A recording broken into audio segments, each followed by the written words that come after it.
하여튼 열심히 등록도 하지 않은 업체 이름으로 조사를 돌리고 있다고 해요. 이 정도로 논란이 많으면 공당에서 여론조사를 의뢰하는 것 자체가 맞지 않죠. 이재명 대표가 말하는 무슨 성남시와의 관련성 이런 걸 떠나서 공당의 그 공천에 관련된 여론조사를 돌리는 걸로는 부적격 업체라고 보여져요. 이번 공천 시스템에 있어서 D-48, 47 남은 상황에서 예. 이대로 가서는 정말로 어려울 수도 예. 있겠다는 차원에서 리스크를 지금 하나씩 없애려고 하는 겁니다. 그래서 이 여론조사 업체가 그 업체 좀 빼라고 요구했어요. 오해가 있는 부분은 예. 그게 사실관계가 옳든 그러든 간에 빼버려야죠. 시간이 없잖아요.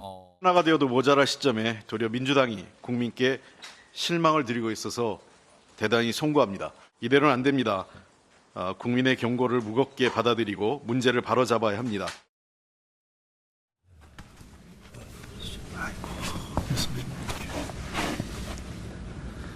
그래서 당은 어떻게 하려고 그러는 거예요? 네? 얘기를 해보겠습니다. 그래도 옛날 우리 개파 정치 할 때도 경쟁력 있는 사람만큼은 배려를 하는 금돈이 있었는데 나를 때려잡아도 좋은데 그래서 요건은 요식 절차는 맞춰서 해야지. 좀 미안한데 여기 저 마이크 좀 빼주실래요? 네. 예. 일단 글쎄요. 일부 언론에서의 보도 내용을 보면 이거를 홍익표 원내대표의 뭔가 반란이다 지금. 참다 반란을 한 거다 지금. 이런 얘기 나오는데 일단 이명배 공관위원장 관련해서 이렇게 쓴 소리래요. 아니 뭐 대단한 권력 쥔 것처럼 하는 거 정말 이해할 수 없다. 뭐 하시는 겁니까 지금? 약간 이런 분위기예요.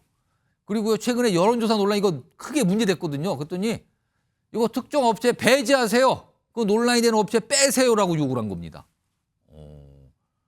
그리고요, 어떤 경선이 되는 특정 지역의 어떤 인물에 대해서는 이거 자객 공천 관련된 건데 이거 문제 있는 거 아닙니까라고 문제 제기를 합니다 지금.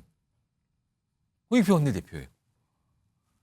김인영 국민의힘 부대변인. 이거 지금 옆집 정당 사정이 뭐 아주 내용이 좀 깊어지는데 사과도 했어요. 그리고 여러 가지 문제 제기를 많이 했어요.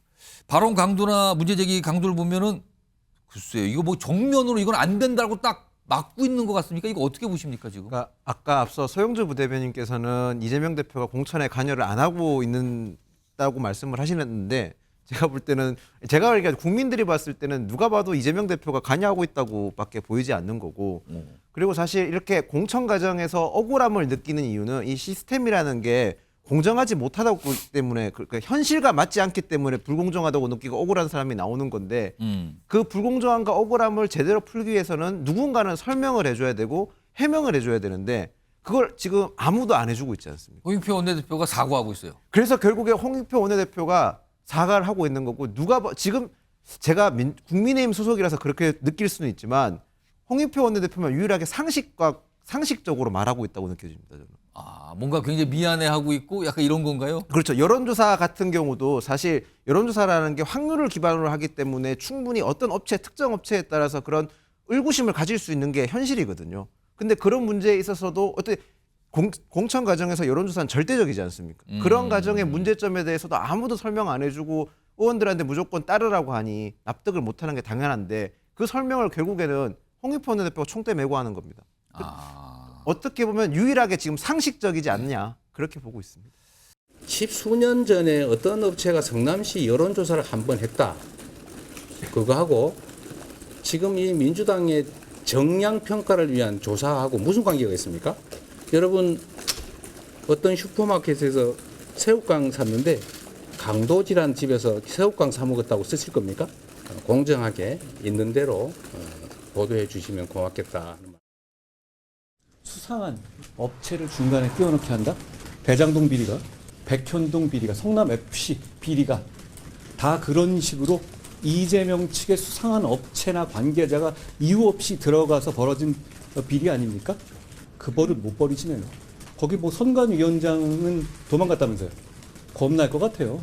이 여론조사 문제 이거 논란이 지금 되고 있는데 어떻게 보십니까? 그 리서치 DNA라는 업체가 지금 많은 논란이 있죠. 2022년에 그 여론조사 대상이 된 사람들의 개인정보를 유출한 문제도 있다고 하고, 그다음에 또 그 같은 대표자가 있는 다른 업체 명의로 여론조사를 돌리고 있는데 그 여론조사 업체는 중앙여론조사심의위원회 등록도 안 됐다는 겁니다. 그렇게 돼 있나요? 그렇다고 지금 언론이 보도를 하고 보도 있습니다. 내용에 따르면 그렇게 그렇습니다. 되고 있습니까? 예, 그래서 중앙여론조사심의위원회 등록을 하려면 일정한 법정 요건을 갖춰야 되거든요. 그 요건을 뭐 갖추지 않아서 등록을 못했는지 못해서 등록을 못했는지 모르겠습니다만은 하여튼 여심이 등록도 하지 않은 업체 이름으로 조사를 돌리고 있다고 해요. 이 정도로 논란이 많으면은 공당에서 여론조사 의뢰하는 것 자체가 맞지 않죠. 이재명 대표가 말하는 무슨 성남시와의 관련성 이런 걸 떠나서 공당의 그 공천에 관련된 여론조사를 돌리는 걸로는 부적격 업체라고 보여져요. 홍익표 원내대표가 그런 점을 지적을 하는 것 같고 예. 짧게만 좀 덧붙이면 아까 그 서른 의원의 하위 10% 이 문제도 나왔는데요. 그러니까 예. 전반적으로 지금 민주당의 공천이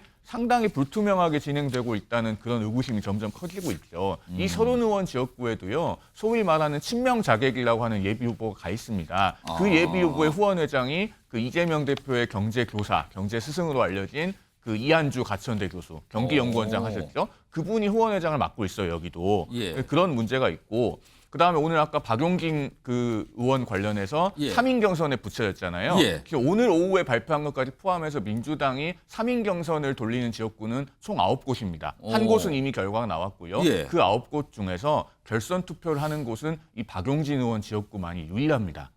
그렇기 때문에 30% 감산을 받을 경우에 그 감산이 3명이서 경선할 때는 그래도 극복할 수 있는 가능성이 좀 생기는데 이 예. 결선 투표로 다시 1대1로 돌아오면은 극복할 수 있는 가능성이 상대적으로 떨어진다는 점에서 과연 여기만 왜 3인 경선인데 결선 투표가 있느냐 이 얘기도 아마 계속 나오게 될 것 같습니다.